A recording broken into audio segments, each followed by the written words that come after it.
Ant stalo turime tokį komplektėlį.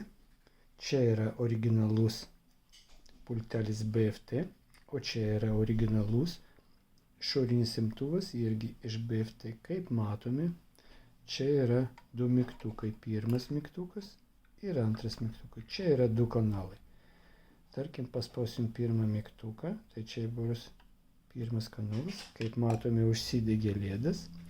Dabar vienu metu paspausim du mygtukus. Kai užsidegs 1, 2, 3 atleisim ir paspausim norim mygtuką 1, 2, 3 atleisim. Tai reiškia, pultelis prisirišo ir dabar turime palaukti 15 sekundžių, kad sistema galėtų jau veikti. Po 15 sekundžių tikrinam. Taip, pultelis puikiai veikia.